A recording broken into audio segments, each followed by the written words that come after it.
Hi everyone, welcome to our first live feed workshop about how to survive fireworks night with your dogs. My name's Jay, I'm one of the trainers here at Companion Care.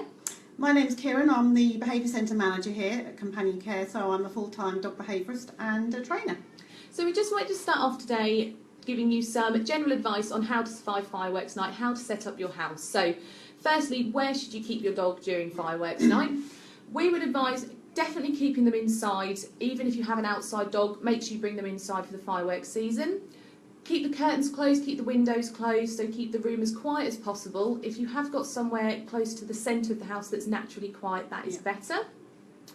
Additionally, use heavy curtains, blackout blinds, those kind of things to again help reduce sound but also make the room as dark as possible. So when you've selected your area, how do you set this up?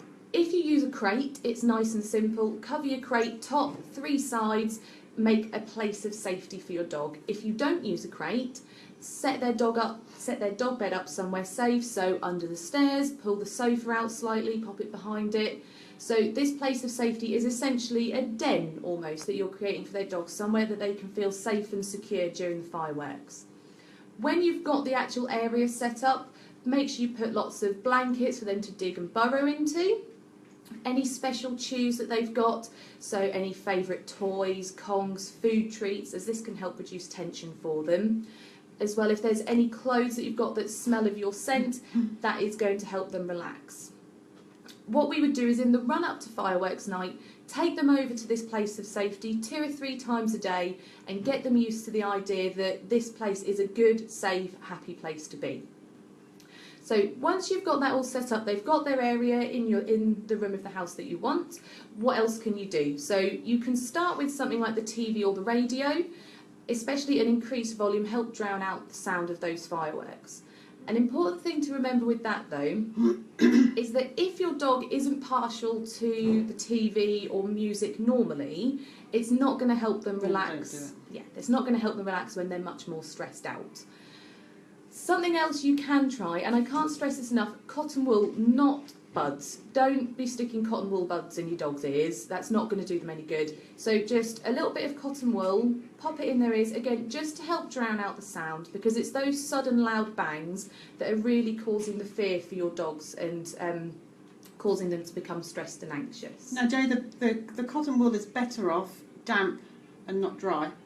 Yes. Actually, because if you put dry cotton wool in, you can hear just as well. Yeah. And you can actually get, I believe, ear defenders that you can buy online now. So headphones, dog ear headphones. Yeah, I think apparently they're very good. A lot of vets, and I think some pet shops may sell specific kind of the dog ear plugs as well. So essentially, you'll see the theme is what we're doing is you're trying to get your dog to relax as much as possible, remove as many of the visual stimulants as possible, so the bright flashes, and as well as the auditory stimulants, so the loud bangs, as well as crowds. If it is very nearby, I know near my house it's done literally across the road, so it is people and general sounds of the display as well. What is quite good, if your dog is only mildly affected, then you may find that these steps will help, but what you can also do is you can try and encourage them to display other behaviours, so getting them to play with their favourite toy, or catch up on some of your obedience training. So depending on where your dog is, if your dog is young, go through your sits, downs, stays, or if they're a little bit older, a little bit more competent, try some of the tricks. Try doing some rollovers, some paws, that kind of thing. So what can we do? What can we do to sort it? We are overrun this time of year with dogs coming to the vets, aren't we? Yeah, basically wanting a short-term fix. Ideally, in an ideal world, you'd want to do a more of a long-term relief. So long-term, the best thing to do actually is desensitisation. So desensitisation, I guess you guys can see this here. These come in the form of sound CDs actually. So it's got all of the noises of the firework, the crackles, the whizzes, the wheeze, the bangs, all on the CD. The idea is that you're going to do some desensitisation. So you'd play the CD at a very, very low volume, and assuming the dog was okay, then you would just increase the volume over time until the dog was happy to be in the same room. Like I say, this is just one of them. These you can actually get from us. you can either phone us and we'll send one in the post, or you can just pop into one of the companion care vets. We've always got them in. If you don't want to pay any money out, then the Dogs Trust, if you go onto the Dogs Trust website, which I think is dogtrust.org.uk, they have got all these sounds all free for you to download. What we normally do with the desensitisation CDs, we also use long-term anti-anxiety medication. So this is just one of them. So this is Salgian. You'll be able to get that from your vet. It is on prescription only, but that would work in conjunction with your sound CD. Now you might be working on your dog for a good couple of months doing all of this, but this is the best way to get your dog sorted for the long term, for the rest of its life. Okay, so short term, we do get more people that want the short term relief, that pitch up with their vets the day before or 2 days before fireworks. So let's have a look to see what's available. So we're going to talk about nutraceuticals first. So a nutraceutical is a non-prescription medication, so a more natural remedy. We've got the Adaptils. So this is an Adaptil diffuser, and then we have the Adaptil collar, which is this. So what is Adaptil? Adaptil is the pheromone, or it contains the pheromone that a lactating bitch gives off to her puppies in the first couple of weeks of life. So both of these products have the pheromone in them. The diffuser you just plug into the room where the dog is. You would need to set this up at least a couple of weeks before any kind of firework event. And the collar you would just pop onto your dog about 10 hours prior to the firework event happening. The collar is going to last 4 to 6 weeks, and your Adaptil, I think, is the diffuser. I think is the same. I think it's a 1 month diffuser. The pheromone is yes, it's a calming pheromone, and it's what a lactating bitch would give off to her puppy. So it has a calming effect. It's been trialled for many years now. The Dogs Trust to use it. We use it a lot in our behaviour therapy. So again, you can buy these from your vet. You can buy them, I believe, online, or you can go into your local Pets at Home store. They sell them. We've also got Carmex. This is Carmex. This comes in a little capsule. It is a 1-a-day capsule for most dogs. Completely natural ingredients. And again, you would give this about an hour prior to a fireworks event happening. These you can get from your vets, and I believe you can buy these online. So now we're going to our prescription medications. So the main drug that your vet would give out would be Xanax, which is a form of diazepam.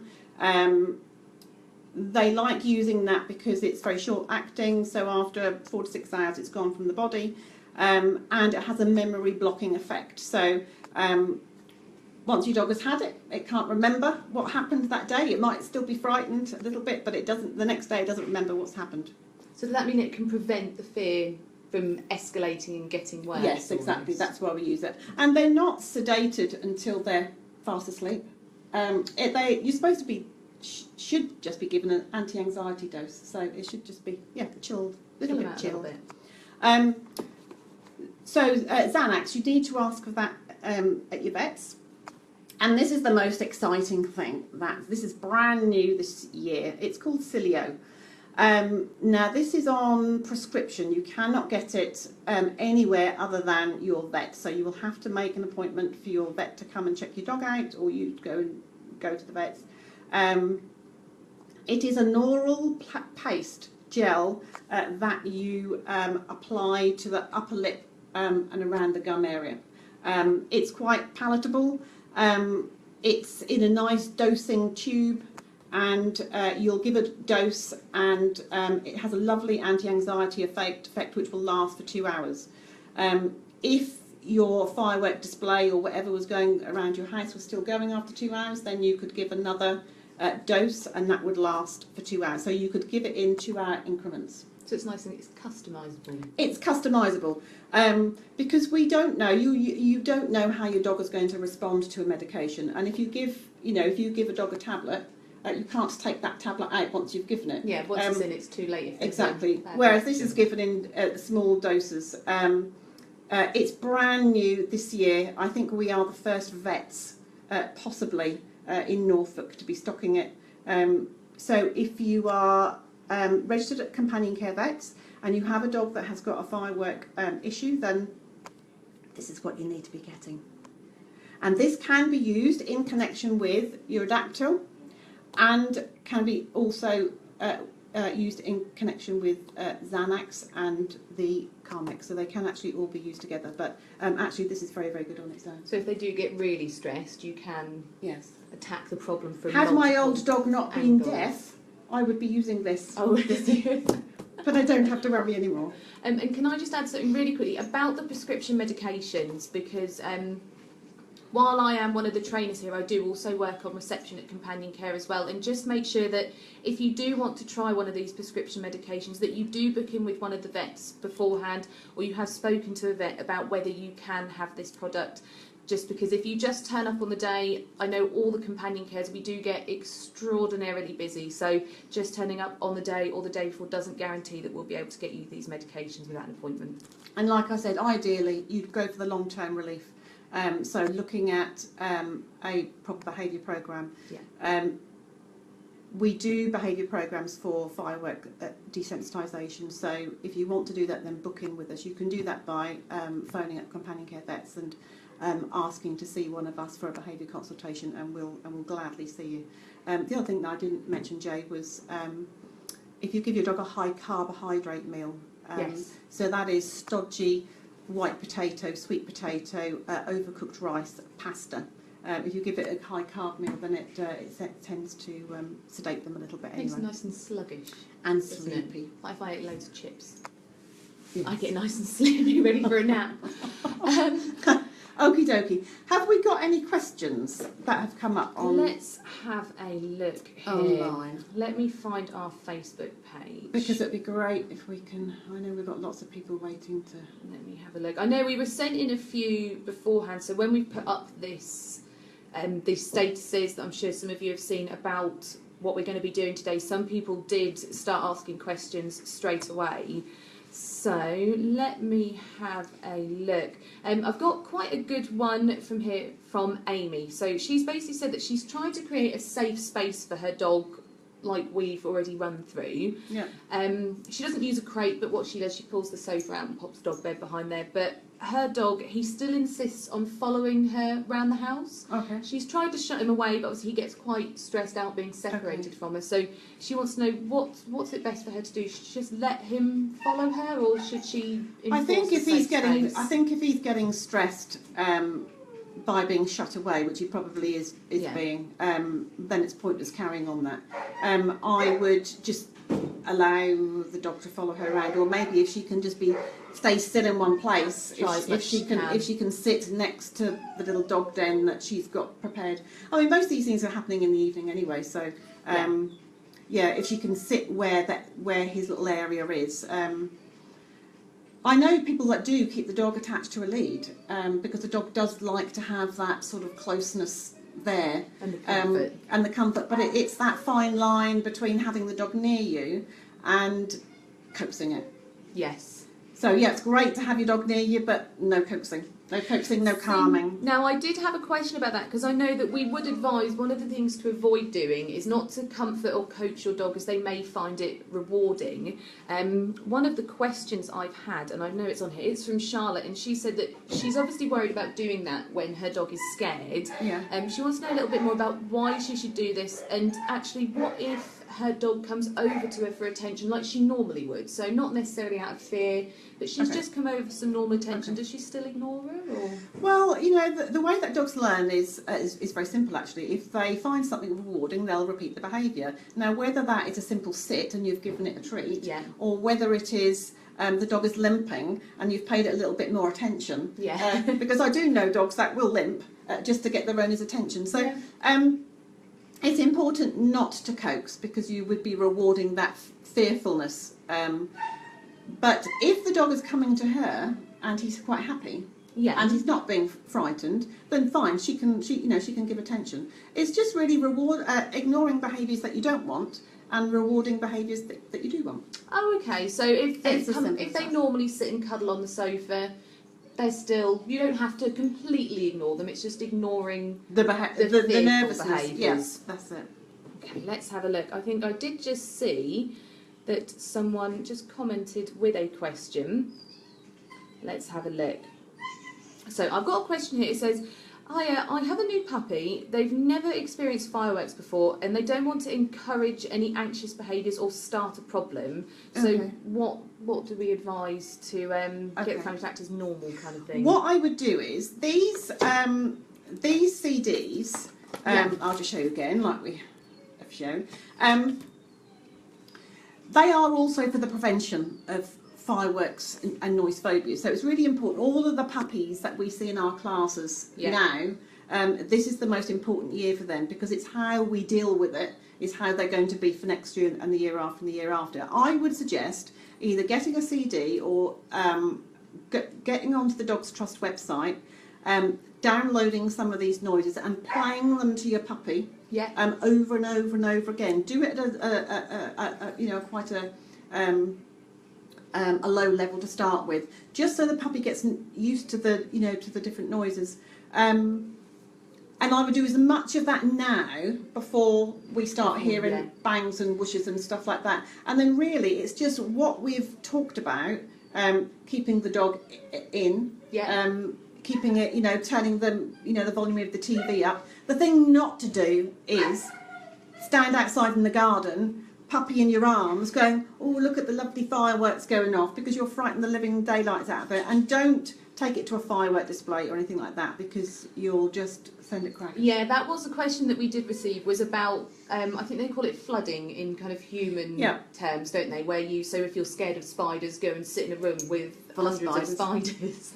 That's not something you'd recommend for puppies or adults. No, they don't think in the same way as us. If your child was out in the garden and it was getting a little bit frightened by the noises, you've got that capacity to explain, oh, this is just this, but dogs don't have that. They don't.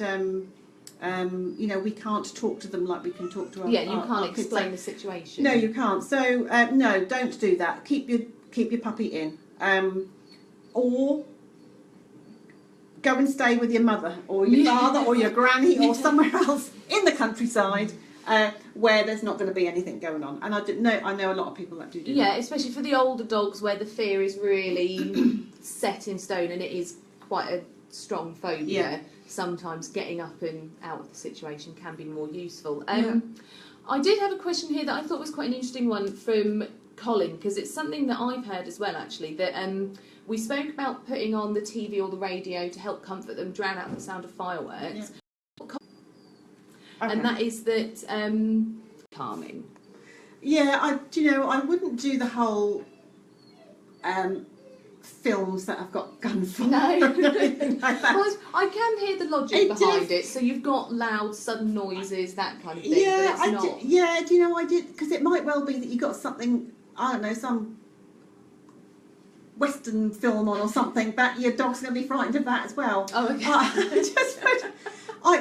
Classical, it has been proven that classical music does help dogs. I would possibly go more for the classical music and just hike the sound up a little bit. But, or just the general level of your TV, I would raise it, but I wouldn't put any crazy films on. It's something that I was told as well, that the guns and explosions, it's not something that I do. I go to, but I do the classical music. That's where I tend to. Well, I've got a young puppy, so I've got to see how he. Okay.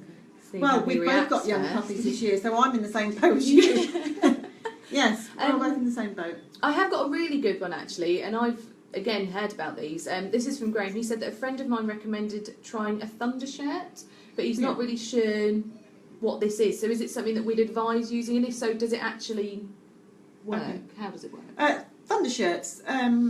They sell them in the companion care vets.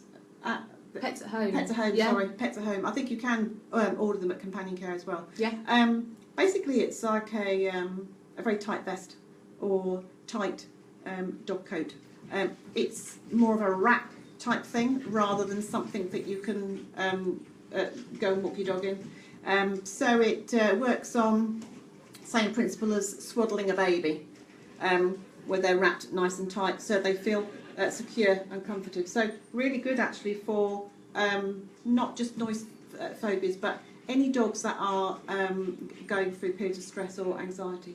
Yeah, so even with dogs that don't travel well in the car or don't like coming to the vets. Yeah, that's when I use mine. My dog gets quite stressed in the car, but I haven't actually used a thunder shirt, but just by putting him in a jumper, actually helps to calm him down and relieve him. So even dogs that are reactive on walks, those thunder shirts are supposed to be very good. I haven't personally used one myself, and I do like to use most of the things that I suggest, but I know lots of clients that use them and swear by them. But I've heard very good things about the thunder shirts. I have got another question here from Jordan, who says that he's actually got 3 dogs at home.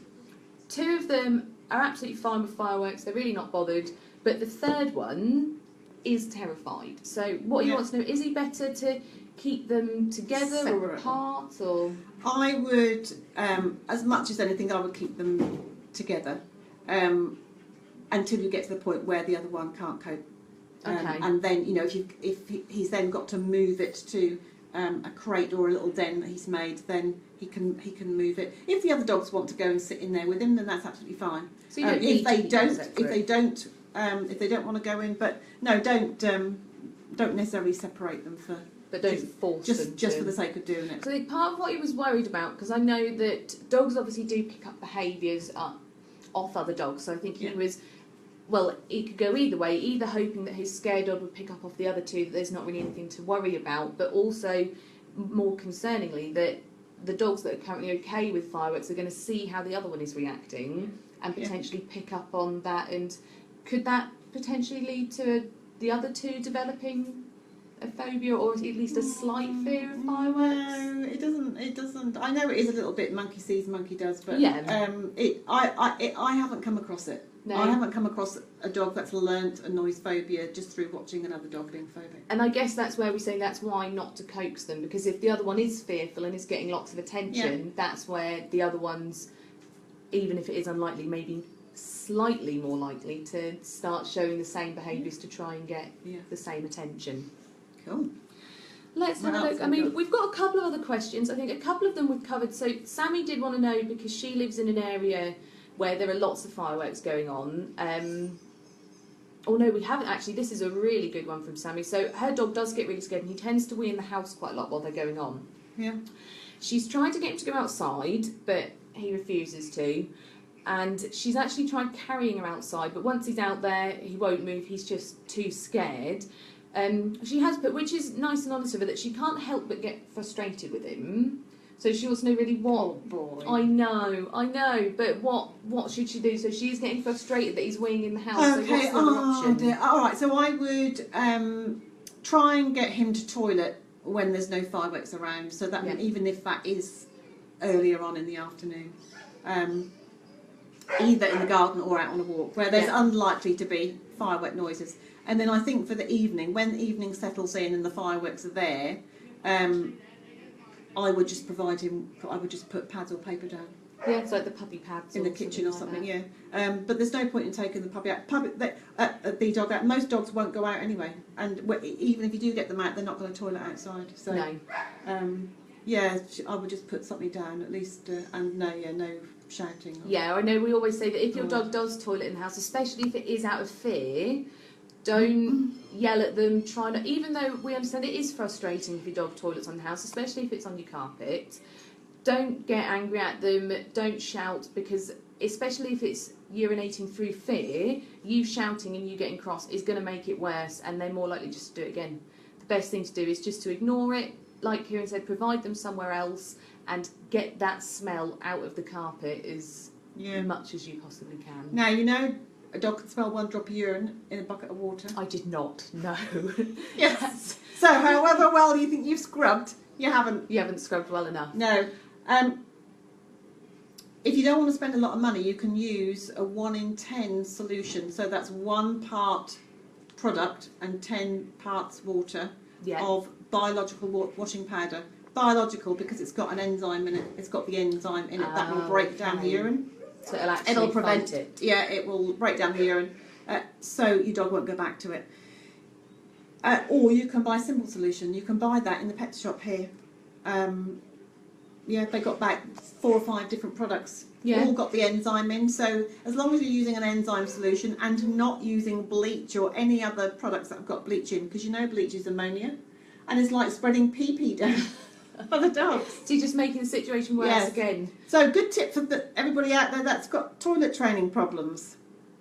Yeah, and again, if you know it's going to happen, do this. That's another workshop and another day. Yeah. I did have another question here. It's actually about a sedative that used to be used called ACP. Yeah. I know it's something that we don't recommend anymore, but someone was just asking questions that they've been recommended that by a friend.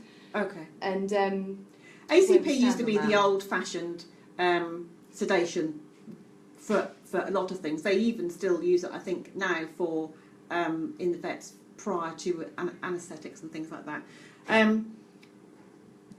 Whatever you do, use that. Yeah. Because it sedates the dog, it renders the dog unable to move, but the fear is still in the dog's brain. So it's like you're locked. The dog is locked into the fear, and it can't do anything about it.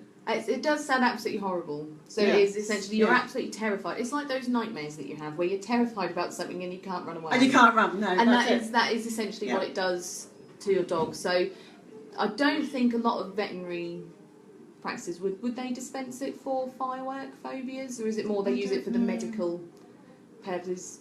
I don't know. I don't know is the answer to that. All I know is what happens here at Companion Care Vets, and they're all very behaviour wise here. So if you come to Companion Care Vets, I can guarantee that you won't be given not ACP. something that we would do. And if it is something that if you do go to another vet and that's something that they recommend, like I said, we would strongly advise don't use it, because it is essentially, torture is quite a strong word, but it is quite torturous for the dog. So they're still terrified, but they can't react to it. And I can't imagine that that's going to give them a very good experience of fireworks for next time around as well. So again, you can send that fear spiralling down. What else have we got? Got anything else? Let's have a look. I did have quite a few, but I've asked them all in different orders, you see. So let's have a look. Because we said about flooding, didn't we? That's what Michael asked us, but we've already said that that's not gonna help. I know Gemma did ask about, she's tried for several years to get help with her dog for fear of fireworks, and there tends to be a big event scheduled every year not too far from her house, and I know we did mention that she was considering about whether it was worth going to stay with family for a couple of nights so he doesn't experience, because she also wanted to know, is she better to do that, or is it better to expose him to it and try and help him get used to it? No, I would definitely don't do the latter. No exposure. No, I would. If you got the opportunity, what was the lady's name? Gemma. If you got the opportunity, Gemma, to go away for the evening, or get your puppy to spend some time out somewhere else, then I'd do it. Would we recommend those? So say for ourselves, we've both got young puppies this year. Yeah. Would you recommend doing that straight away, or would you want to try? You'd want to try and do desensitisation and then see how they cope with the fireworks before. Well, I know what I'm doing. I'm already got the sounds downloaded off the Dogs Trust site, which I've already started to play. So Benji Button. He's already hearing some sounds now. That's what I'm going to do. I'm going to keep him in the lounge, which is pretty much in the centre part of the house. I'm going to turn my TV up, and I'm going to act normally. And I guess part of it is seeing what happens, because some dogs you won't know aren't fussed at all, are they? They're just not too fussed. I'm waiting to see how my little one. But we are giving anybody out there that's on our puppy classes. We are giving out advice, free advice. Behaviour advice on the puppy classes to the lead up of fireworks. So hopefully you guys should be sorted. But please, if you want advice from me or Jay, then just give us a ring. The contact telephone number is 01603 623 717, and that's for the Behaviour Centre. You can also contact us through any of the Companion Care Vets. The Sprowston one is 01603 484 150. The Hall Road one is 01603 623040, and the Longwater branch is, oh my word, 01603 513 100. See, I Lovely. remembered that part.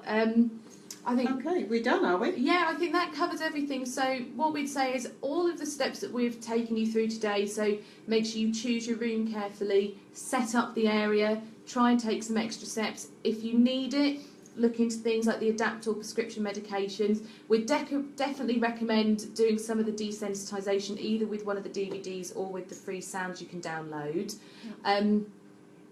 If you do all of that, and if you persevere and you try everything you can, and they are still really stressed, really terrified, and going away for a couple of days isn't an option, then absolutely, that's when we recommend you're going to need to look at more behaviour modification programmes and some additional training. And don't forget Cilio. Cilio's brand new. We're so excited about It's this. the brand new one. We're We so haven't had excited too about much this. of a chance with this one Thank yet. you everybody for watching.